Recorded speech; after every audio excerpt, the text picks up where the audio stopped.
Tokyo is one of the biggest metropolitan cities around the world, when right now the population is around 75 million people in all the Tokyo area. And this kind of city doesn't feel like a overwhelming or super stressed one. It's kind of a more relaxed vibe between different areas. So in this video we will check why Tokyo is that kind of big city, but at the same time why it's like a full no stress city.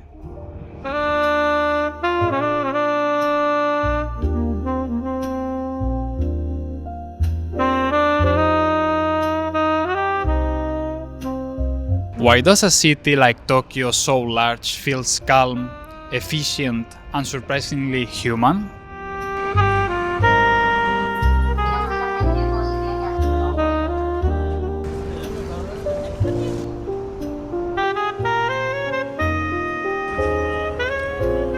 Every morning, millions of people move through Tokyo with an almost surgical precision. Trains arrive on time, street flows without congestion, neighborhoods wake up quietly and efficiently. This isn't luck at all, and it's not like cultural magic. Tokyo works because it was designed to handle scale, not fight against it.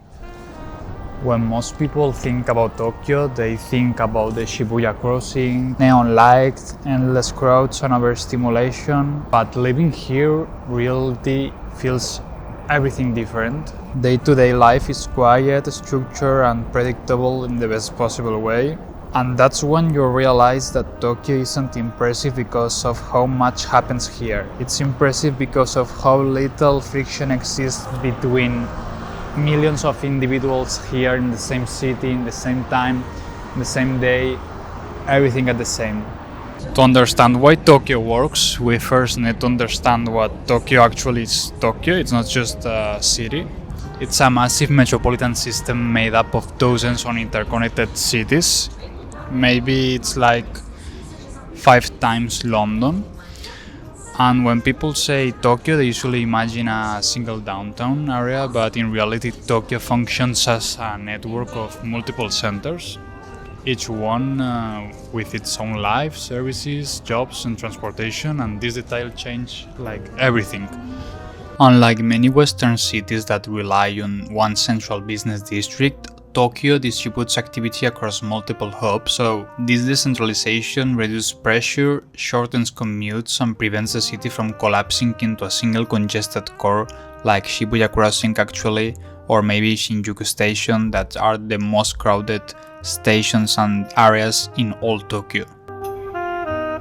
Even when trains are crowded, there's order. People line up, people wait, people move with intention. There's like an unspoken agreement that everyone is sharing the same space and respecting the same roles, and that collective behavior massively reduces stress.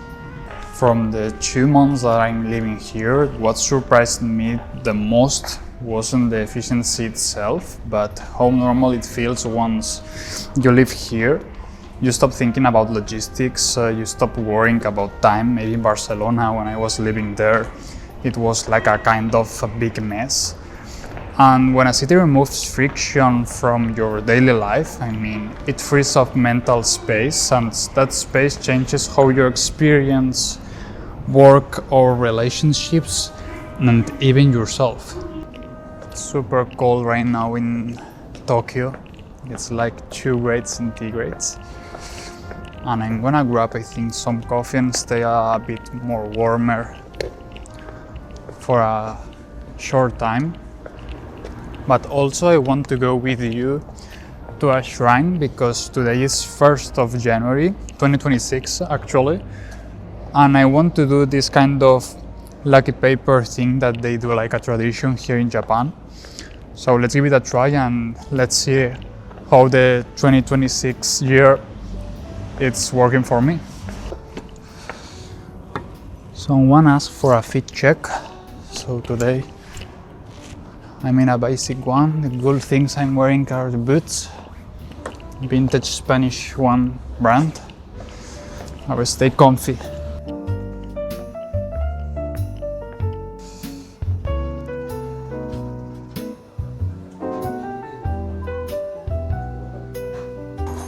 I came to this cafe to stay a bit more warmer.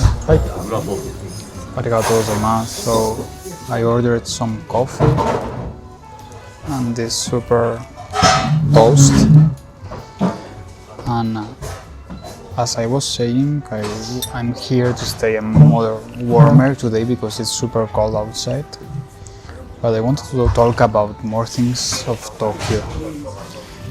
Tokyo hides like its density in plain sight, quiet streets, small buildings, human-scale neighborhoods.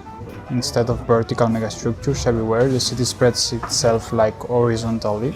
Most residential buildings here are low mid-rise, maybe. This keeps like neighborhoods feeling personal and more walkable.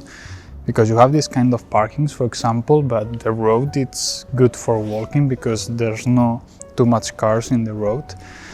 And density exists, but it's laid gently into daily life instead of being forced visually and psychologically, maybe.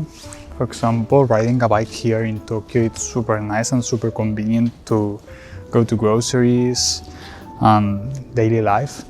So I like this kind of streets and slow life that we have, for example, here, that we are like 3 streets from Shibuya, and it feels super calm and super nice. I don't know why, but there's nobody in the streets today. I mean, it's 1st of January, but I didn't expect this because there's no cars also. So it feels like a bit strange to be near Shibuya, Harajuku, Shinjuku, and it's nobody here. Why? And this is when it really clicked on me. Tokyo doesn't feel big because it doesn't try to be impressive, it tries to be functional. And that philosophy is everywhere, from architecture to transportation to social behavior. Another key factor is zoning in general. Tokyo uses mixed use zoning extensively, meaning residential. Commercial and office spaces coexist like naturally, and this reduces like the full travel time that you need to do and increases the convenience and keeps also the neighborhoods alive at all hours. For example, if you want to grab something from the convenience or you need something at any time, you can go, because here in Japan all the conveniences are open 24 hours, 365 days a week.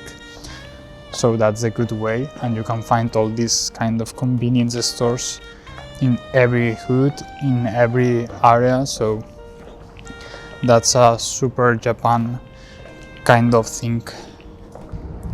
Tokyo proves that population density itself is not the problem, bad planning is the problem. Poor incentives are, also ignoring human behavior is. I'm here just enjoying the views from Shibuya because I'm going home right now.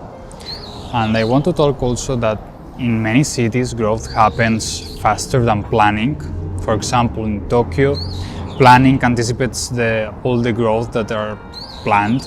So the city was built assuming people would come, not reacting once they already arrive. Living here has changed the way that I think about cities and honestly about life. Because when systems works, you don't waste the energy fighting them. Your focus is on building, learning and improving yourself more than the kind of city where you're living. So Tokyo isn't impressive because it's the most populated city in the world. It proves that millions of people can coexist without chaos. And once you experience that, it's very hard to look at other cities the same way again.